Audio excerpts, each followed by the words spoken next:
Hello everyone, एक बार फिर से आप सभी का स्वागत है मेरे यूट्यूब चैनल इंग्लिश विद विकास झा में। आज के सेशन में हम टोटल 24 एमसीक्यूज करेंगे जो कि आपके बेस्ड हैं कंडीशनल सेंटेंस पे। बस वीडियो के अंत तक बने रहिएगा। आपके जितने भी डाउट्स हैं through all these MCQs they will be vanished, they will be cleared. बस करना क्या है, वीडियो के अंत तक बने रहिए। यहां देखेंगे कि किस तरह के टेंस का प्रयोग करते हैं, किस तरह के मॉडल वर्ब का प्रयोग करते हैं या किस तरह के वर्ब फॉर्म का प्रयोग होगा। अर्थात इस सेशन के अंत में आपसे किसी भी प्रकार के क्वेश्चन पूछ लिए जाएं कंडीशनल सेंटेंस पे, आप उसे आसानी से हल कर सकते हैं। चलिए आज के सेशन का फर्स्ट क्वेश्चन है, if I see him I dash him your message. अब देखेंगे तो यह हमारा क्या है, फर्स्ट कंडीशनल है। कंडीशनल सेंटेंस में हम देखते हैं एक होता है कंडीशनल क्लॉज जो आपको एक कंडीशन एक्सप्रेस करता है, एक कंडीशन रखता है किसी भी रिजल्ट के होने के लिए। अगर यह कंडीशन फुलफिल हुआ तो रिजल्ट ये पॉसिबल है। अब देखेंगे यहां पे हम देखेंगे सी जो है ना हमारा वर्ब का फर्स्ट फॉर्म है जो दर्शाता है प्रेजेंट इंडेफिनिट टेंस को, ठीक है ना। और ये कैसे पॉसिबल सिचुएशन की बात कर रहा है जो फ्यूचर में संभव है। इस स्थिति में क्या करते हैं, इसे हम फर्स्ट कंडीशनल सेंटेंस कहते हैं। क्लियर है। और हमारा जो रिजल्ट क्लॉज है ये हमारा क्या हो जाएगा, फ्यूचर इंडेफिनिट में, अर्थात विल के बाद हम वर्ब के फर्स्ट फॉर्म का प्रयोग करेंगे। यहां देख रहे हैं हम कि वुड है, यहां पे देख रहे हैं आपका गिव है जिसमें कि हम विल का प्रयोग नहीं देख रहे हैं, अर्थात आपका ऑप्शन नंबर सी जो है करेक्ट आंसर हो जाएगा। क्लियर है। चलिए नेक्स्ट की ओर बढ़ते हैं। कहता है if she tried harder she dash succeed. अब यहां हम बात कर रहे हैं एक ऐसी कल्पना की, एक ऐसे इमेजिनरी सिचुएशन की जो संभव अभी वर्तमान में नहीं दिख रहा है। क्यों? क्योंकि यहां हम बात कर रहे हैं सेकेंड फॉर्म ऑफ वर्ब की जो पास्ट इंडिफिनिट के लिए प्रयुक्त होता है। और जैसे ही हमारा कंडीशनल क्लॉज पास्ट इंडिफिनिट में हुआ तो यहां हम क्या करेंगे, वुड प्लस V1 का प्रयोग करेंगे। और हम देख रहे हैं सक्सीड जो है आपका वर्ब का फर्स्ट फॉर्म है, अर्थात आपका ऑप्शन नंबर ए जो है करेक्ट हो जाएगा। अर्थात यहां पे आपके मॉडल वर्ब से जुड़े हुए प्रश्न पूछे जाते हैं। क्लियर है। अब एक चीज और बहुत सारे बच्चों में कंफ्यूजन होती है, एक होता है वर्ड सक्सेस। सक्सेस हमारा नाउन है, ठीक है ना, और सक्सीड जो है ना वर्ब का फर्स्ट फॉर्म है जो हमारा एक वर्ब है। क्लियर है। जैसे ही मैंने V1 लिखा, बहुत सारे बच्चे ऐसे समझ लेते हैं कि सक्सेस का सेकेंड फॉर्म या थर्ड फॉर्म सक्सीड है, ऐसा नहीं है। सक्सीड हमारा वर्ब का बेस फॉर्म है, इसका सेकेंड और थर्ड फॉर्म होता है सक्सीडेड, ये ध्यान रखना है आप। क्लियर है। चलिए नेक्स्ट की ओर बढ़ते हैं। नेक्स्ट कहता है if they had known earlier they dash come. अब देखेंगे यहां पे जो हमारा कंडीशनल क्लॉज है इसमें हम देख रहे हैं पास्ट परफेक्ट का प्रयोग किया गया है। हैड के बाद हम वर्ब के थर्ड फॉर्म का प्रयोग करते हैं। हैड हमारा वर्ब का सेकेंड फॉर्म है और इसके बाद हमने थर्ड का प्रयोग कर लिया हैज या हैव या हैड के बाद थर्ड का, अर्थात परफेक्ट टेंस। और हम जानते हैं कि ये वर्ब का सेकेंड फॉर्म है जो कि पास्ट में प्रयुक्त होता है, अर्थात ये हमारा पास्ट परफेक्ट हो गया। और जैसे ही कंडीशनल क्लॉज हमारा पास्ट परफेक्ट का हुआ तो हम यहां क्या करेंगे, would plus have plus verb का third form, would plus have plus verb का थर्ड फॉर्म। और हमें पता है कि कम का जो थर्ड फॉर्म होता है वो भी कम ही होता है, कम केम कम, अर्थात हमारा क्या हो जाएगा, वुड हैव, अर्थात ऑप्शन नंबर सी आपका करेक्ट हो जाएगा। क्लियर है। चलिए नेक्स्ट की ओर बढ़ते हैं। नेक्स्ट हमारा कहता है if you eat too much, यदि आप बहुत ज्यादा खाते हैं, ठीक है ना, तो क्या होगा, इसका एक पॉसिबल रिजल्ट है कि आप बीमार पड़ जाएंगे। मतलब ये अगर आप काम करते हैं जो एक्सेस की बात करता है, excess of anything is bad, कहावत है ना, अति सर्वत्र वर्जेत। तो ये अगर आप करते हैं तो ये हमारा जो है पॉसिबल है, जो कि फ्यूचर में हो सकता है। अर्थात हम यहां क्या करेंगे, फ्यूचर इंडेफिनिट का प्रयोग करेंगे जो कि आपके ऑप्शन नंबर ए में मौजूद है। क्लियर है। चलिए इसी तरह से नेक्स्ट की ओर बढ़ते हैं। चलिए नेक्स्ट की ओर बढ़ते हैं। कहता है इफ ही वर रिच। यहां पे बात की जा रही है इमेजिनरी सिचुएशन की। अब आप कहेंगे कि सर क्या ये ग्रामेटिकली गलत है क्या, ही के साथ तो वॉज का प्रयोग होना चाहिए। जी हाँ, ही के साथ हम वॉज का प्रयोग करते हैं जब हमारा रियल सिचुएशन हो, पास्ट की हम बात कर रहे हो। लेकिन यहां पे बात की जा रही है अनरियल सिचुएशन की, यहां बात की जा रही है हाइपोथेटिकल सिचुएशन की, अर्थात प्रेजेंट में आप ऐसी कल्पना कर रहे हो जो कि संभव नहीं है पूरा कर पाना। आप यहां पे कल्पना कर रहे हो कि वह अमीर होता, मतलब कि वह अमीर नहीं है। अब इस स्थिति में हम क्या करते हैं, वर हमारा जो कि सेकेंड फॉर्म ऑफ वर्ब है, तो आपके लिए कीवर्ड का काम करता है कि इधर हम क्या करेंगे, वुड का प्रयोग करेंगे, ठीक है ना, अर्थात वुड आ जाएगा और वर्ब का बेस फॉर्म इसके बाद आएगा, अर्थात आपका ऑप्शन नंबर बी जो है करेक्ट आंसर हो जाएगा। क्लियर है। चलिए नेक्स्ट की ओर बढ़ते हैं। कहता है इफ इट रेन्स टुमारो, कहता है यदि कल वर्षा होती है। अब एक चीज ध्यान रखना है कि हम कंडीशनल क्लॉज में कभी भी शैल या विल का प्रयोग नहीं करते हैं। यहां पे हम वर्ब के फर्स्ट फॉर्म या फिफ्थ फॉर्म जो कि प्रेजेंट इंडेफिनिट का सूचक है, इसका प्रयोग करते हुए फ्यूचर की एक्टिविटी या फ्यूचर के सिचुएशन की बात करते हैं। क्लियर है? तो कहता है यदि कल वर्षा होती है तो हम क्या करेंगे, घर पर रहेंगे। ये देखिए प्रेजेंट इंडेफिनिट टेंस। और कहता है कि बारिश यदि होती है, अगर हुई, तो हम देखेंगे कि हम पॉसिबली कहां रहेंगे, घर पे रहेंगे। अगर ये होता है तो हम ऐसा फ्यूचर में करेंगे जो कि पॉसिबल है।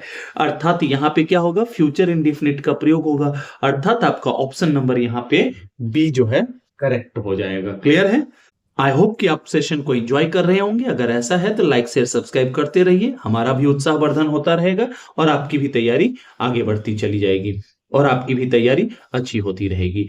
चलिए नेक्स्ट की ओर बढ़ते हैं। नेक्स्ट हमारा है, कहता है if I had met him I dash him the truth. कहता है यदि मैं उससे मिला होता, मतलब आप पास्ट की कल्पना कर रहे हो, पास्ट की कोरी कल्पना को दर्शा रहे हो।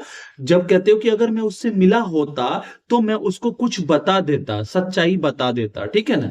मतलब यहां देख रहे हैं आप कि पास्ट परफेक्ट है, हैड प्लस वर्ब का थर्ड फॉर्म। अर्थात यहां क्या करेंगे हम, would plus have plus verb का थर्ड फॉर्म। क्लियर है ना? अर्थात देखेंगे कि यह स्ट्रक्चर आपके किस ऑप्शन में है, तो देखेंगे कि ऑप्शन डी जो है आपका करेक्ट हो जाएगा। क्लियर है? आप कहते हो कि पास्ट में अगर ऐसा हुआ होता ना, तो उसके बाद जो हमारा जो एक्शन होता वो हमारा ऐसा होता, लेकिन वो कभी हो ही नहीं पाया, जिसके कारण से आज जो सिचुएशन है कि आप उसे सच्चाई नहीं बता सके। क्लियर है? चलिए नेक्स्ट की ओर बढ़ते हैं। कहता है इफ वी लीव नाउ, यदि हम अभी निकलते हैं, यदि हम अभी निकलते हैं या यहां से निकलते हैं तो क्या होगा कि हम जल्दी पहुंच जाएंगे। अब देखेंगे कि ये भी हमारा एक पॉसिबल रिजल्ट की बात करता है कि फ्यूचर में इस चीज को हम अचीव कर सकते हैं। It is actually achievable. Clear है? और चीजें जब अचीवेबल हो जाएं, फ्यूचर में वो की जा सकेंगी, ऐसी हो, तो हम क्या करते हैं, वहां पे फर्स्ट कंडीशनल का प्रयोग करते हैं। अर्थात हमारा जो रिजल्ट क्लॉज है वहां पे हम फ्यूचर इंडेफिनिट का प्रयोग करेंगे, जिसमें हम शैल या विल के बाद वर्ब का फर्स्ट फॉर्म प्रयोग करेंगे। अब देखेंगे रीच हमारा जो है ये वर्ब का फर्स्ट फॉर्म है, अर्थात ऑप्शन नंबर ए जो है विल इसका करेक्ट आंसर हो जाएगा। क्लियर है? चलिए नेक्स्ट हमारा कहता है if she knew the answer she dash tell us. कहता है if she knew the answer. Knew मतलब यहां पे सेकेंड फॉर्म ऑफ वर्ब की बात की जा रही है।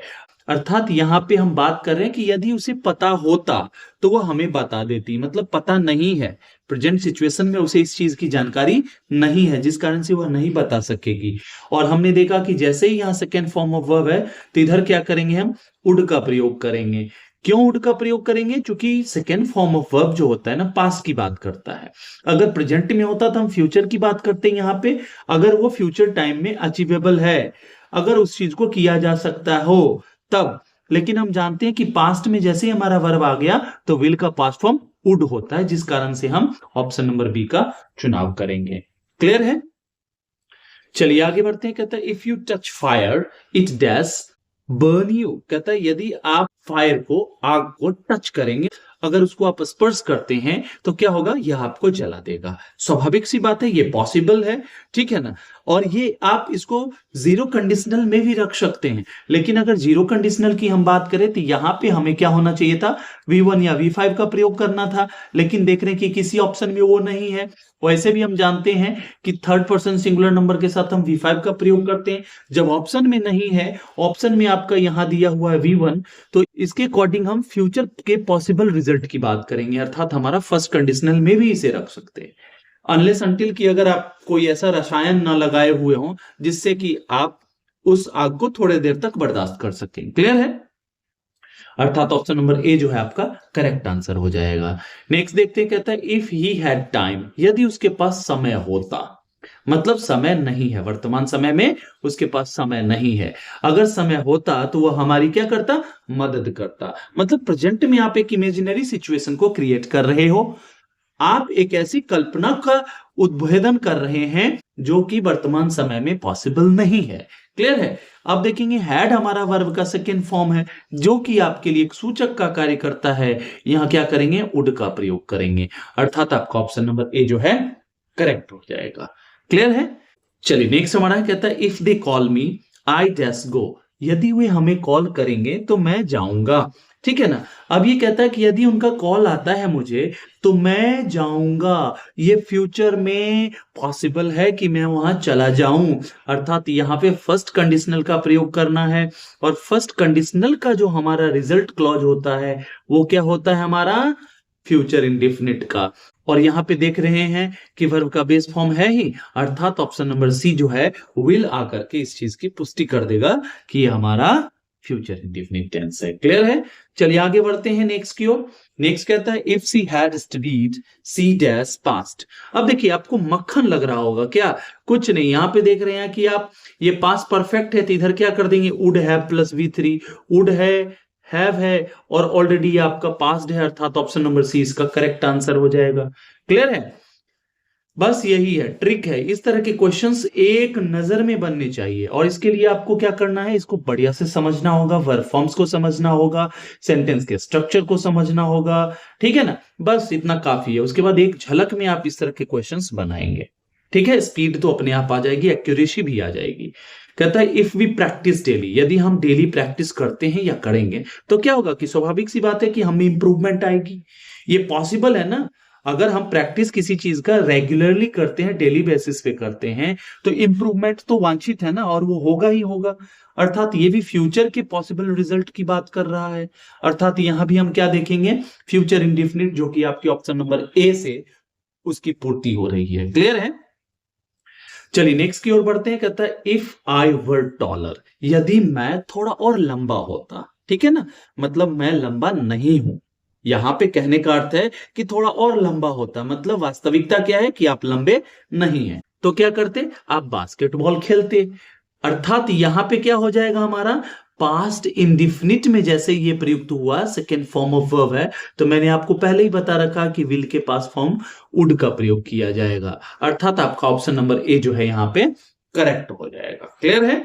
चलिए आगे बढ़ते हैं। नेक्स्ट हमारा कहता है if he doesn't wake up now, यदि वह अब नहीं उठता है, मतलब यदि वह अब नहीं उठा तो क्या हो जाएगा कि वह लेट हो जाएगा। अब देखिए यहां पे डज जो है ना, ये हमारा एक कीवर्ड के रूप में काम करता है, जो कि एक ऑक्सिलियरी वर्ब है प्रेजेंट इंडेफिनिट टेंस में निगेटिव या इंट्रोगेटिव सेंटेंस बनाने के लिए। क्लियर है।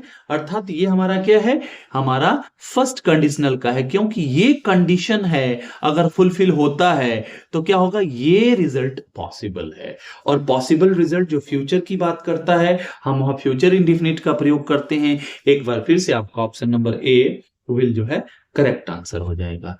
क्लियर है। चलिए नेक्स्ट की ओर बढ़ते हैं। कहता है इफ दे हैड लिसन्ड, यदि वे लोग सुने होते। ठीक है ना। अब देखिए यहाँ पे हैड लिसन्ड, ये क्या है, ये आपका पास्ट परफेक्ट है। और जैसे ही आपने देखा कि पास्ट परफेक्ट है तो इधर क्या कर देंगे, वुड हैव का प्रयोग कर देंगे, क्योंकि थर्ड फॉर्म जो यहाँ पे ऑलरेडी मौजूद है। अर्थात आपका ऑप्शन नंबर सी जो है करेक्ट आंसर हो जाएगा। क्लियर है। चलिए नेक्स्ट देखते हैं। कहता है इफ सी स्माइल्स, यदि वह मुस्कुराती है, क्या होगा, एवरीवन हैप्पी। कहता है यदि वह मुस्कुराती है तो हर एक लोग क्या हो जाते हैं, खुश हो जाते हैं, हर एक आदमी खुश हो जाएगा। क्लियर है ना। ये देख रहे हैं कि हमारा वर्ब का 5वां फॉर्म है, अर्थात ये प्रेजेंट इंडेफिनिट में है। और हम जानते हैं कि कंडीशनल क्लॉज में प्रेजेंट इंडेफिनिट टेंस का प्रयोग दो तरह के सेंटेंसेस में किया जाता है। एक तो होता है हमारा जीरो कंडीशनल और दूसरा होता है हमारा फर्स्ट कंडीशनल। जीरो कंडीशनल में हम ऐसे कंडीशन की बात करते हैं जिसका रिजल्ट ऑलरेडी फिक्स्ड है, you can not alter it, you can not change the result of the condition. उस कंडीशन से होने वाले जो भी हमारा जो रिजल्ट होगा वो फिक्स्ड है। अब क्या था यहां पे, इसलिए हम क्या करेंगे, फ्यूचर इंडेफिनिट का प्रयोग करेंगे, अर्थात आपका ऑप्शन नंबर सी जो है करेक्ट आंसर हो जाएगा। क्लियर है। चलिए आगे बढ़ते हैं। नेक्स्ट हमारा है, कहता है इफ यू हरी, यदि आप जल्दबाजी करते हैं, you dash catch the bus, यदि आप थोड़ा जल्दबाजी करेंगे ना तो आप बस को पकड़ सकते हैं। बताइए आप, आपको ऐसा नहीं लग रहा कि यहाँ पे फ्यूचर के किसी कोर्स ऑफ एक्शन की बात की जा रही है और कहा जा रहा है कि ये पॉसिबल है if you do this right here right now. अर्थात एक बार फिर से क्या करना होगा, हमें यहां पे फ्यूचर इंडेफिनिट का प्रयोग करना होगा। अर्थात क्या करना है, सिर्फ विल लगा दो आप, क्योंकि यहाँ पे V1 ऑलरेडी है। इस तरह से आपका ऑप्शन नंबर बी जो है करेक्ट आंसर हो जाएगा। क्लियर है। कहता है if I had wings, I dash fly. फिर देखिए यहां पे हम बात कर रहे हैं एक कोरी कल्पना की, एक ऐसी कल्पना जो अधूरी है, जिसका कि पूरा हो पाना संभव नहीं है। यदि हम बात करें कि काश मेरे पास पंख होते, भैया इंसान है तो पंख कहां से आएगा? अगर पंख होता तो एक ही शर्त था ना कि हम पक्षी होते, नहीं है, इसलिए तो उस तरह की कल्पना कर रहे हैं, और वो कोरी कल्पना है, अधूरी इच्छा है। और ये क्या है? हमारा वर्ब का सेकेंड फॉर्म है हैड, और जैसे ही सेकेंड फॉर्म हो गया, कुछ मत कीजिए, यहाँ पे वुड प्लस V1 लगा दीजिए। फ्लाई ऑलरेडी आपके लिए V1 का कार्य कर रहा है, अर्थात वुड का चयन कर लेंगे, जो कि आपके ऑप्शन नंबर बी में मौजूद है। क्लियर है? चलिए नेक्स्ट की ओर भी बढ़ लेते हैं, देख लेते हैं नेक्स्ट में क्या पूछ रहा है आपसे। कहता है इफ ही हेल्प्स मी, यदि वह मेरी मदद करता है, ठीक है ना, तो मैं क्या करूंगा? मैं उसे थैंक करूंगा, मैं उसे धन्यवाद ज्ञापित करूंगा। अर्थात यहां क्या हो जाएगा कि ये एक बार फिर देखेंगे कि इसका रिजल्ट जो है ना पॉसिबल है, फ्यूचर के किसी भी टाइम में वो किया जा सकने वाला है। अर्थात यहां क्या करेंगे हम? फ्यूचर इंडिफिनिट टेंस का प्रयोग करेंगे। एक बार फिर से आपका ऑप्शन नंबर ए जो है यहाँ पे, जो कि विल के लिए प्रयुक्त हो रहा है, करेक्ट हो जाएगा। क्लियर है? चलिए देखते हैं नेक्स्ट की ओर। नेक्स्ट हमारा कहता है if I had your phone number I dash call you. यदि मेरे पास आपका फोन नंबर होता तो मैं आपको कॉल करता। मतलब मेरे पास आपका फोन नंबर नहीं है। वर्तमान समय में आप ऐसी कल्पना कर रहे हैं जो अभी तक पूरा नहीं है, अर्थात आप ऐसी कल्पना का बोध करा रहे हैं जो अधूरी है, जो अनरियल है। मतलब आपका नंबर मेरे पास नहीं है, अगर होता तो मैं आपको कॉल करता। अब देखेंगे यहाँ पे हैड जो है हमारा वर्ब का सेकेंड फॉर्म है। कभी कंफ्यूज मत कीजिएगा कि सेकेंड और थर्ड, इन दोनों में थर्ड कभी भी अकेले प्रयुक्त नहीं होता, उसके पीछे हमेशा वर्ब के फॉर्म में जब प्रयुक्त होगा तो एक हेल्पिंग वर्ब होता है। इसके पीछे नहीं है तो सेकेंड फॉर्म ऑफ वर्ब है, अर्थात यहाँ क्या करेंगे? वुड का प्रयोग करेंगे। इतना तो अभी तक आप समझ गए होंगे कि कैसे बनाना है। क्लियर है ना? और आपको लगता भी होगा कि मक्खन की तरह कंडीशनल सेंटेंस को आप बना देंगे। क्लियर है? चलिए कहता है इफ यू स्टडी वेल, यदि आप बहुत अच्छे से पढ़ाई करते हैं या करेंगे तो क्या होगा कि आपका स्कोर जो है ना काफी हाई होगा, आपका परसेंटेज बढ़ जाएगा, आपकी स्कोरिंग बढ़ जाएगी हर एक सब्जेक्ट में। क्लियर है ना? अर्थात एक बार फिर से देखेंगे कि पॉसिबल फ्यूचर के किसी कोर्स ऑफ एक्शन की बात की जा रही है, जो पॉसिबल है यह दर्शाया जा रहा है। इसके लिए हम क्या करते हैं? फ्यूचर इंडिफिनिट का प्रयोग करते हैं। स्कोर हमारा ऑलरेडी वर्ब का फर्स्ट फॉर्म है, अर्थात ऑप्शन नंबर ए का चुनाव करके इस चीज को हम सत्यापित कर देंगे कि ये हमारा फ्यूचर इंडिफिनिट टेंस है। क्लियर है? चलिए आज के सेशन के लास्ट क्वेश्चन को करते हैं। कहता है if she had not been sick, कहता है कि यदि वह बीमार नहीं होती। यहां पे हम बात कर रहे हैं पास्ट की। अगर पास्ट में आप किसी चीज की बात कर रहे हो कि अगर उस समय ये चीज न हुआ होता तो something different must have happened. मतलब अब बात कर रहे हैं आप कि पास्ट की किसी ऐसी सिचुएशन की बात कर रहे हैं, अगर ऐसा ना होता तो डिफरेंट रिजल्ट होता। इस स्थिति में क्या करते हैं? जो हमारा कंडीशनल क्लॉज होता है उसमें हम पास्ट परफेक्ट का प्रयोग करते हैं। अब देखिए यहाँ पे हैड हमारा है, पास्ट के लिए प्रयुक्त होता है, सेकेंड फॉर्म ऑफ वर्ब है, पास्ट हो गया। और हैज, हैव, हैड के बाद वर्ब का थर्ड फॉर्म परफेक्ट के लिए बनता है, ये पास्ट सिद्ध हो चुका है। और देखेंगे वर्ब बी का थर्ड फॉर्म जो होता है बिन होता है, had plus V3 past perfect. और हमने कई क्वेश्चंस में देखा जैसे ही पास्ट परफेक्ट, तो इधर हमने देखा would plus have plus V3, अर्थात क्या करना है? हमें वुड हैव का चयन करना है, क्योंकि ज्वाइंट जो है हमारा ऑलरेडी वर्ब का थर्ड फॉर्म है। अब इस आधार पे हम देखेंगे कि ऑप्शन नंबर सी जो है यहाँ पे करेक्ट हो जाएगा। क्लियर है? आई होप कि आपको ये सेशन बहुत ही मजेदार लगा होगा। आपके जितने भी डाउट्स थे ना कंडीशनल सेंटेंस से जुड़े हुए, आपने उनको बस वैनिश कर दिया होगा।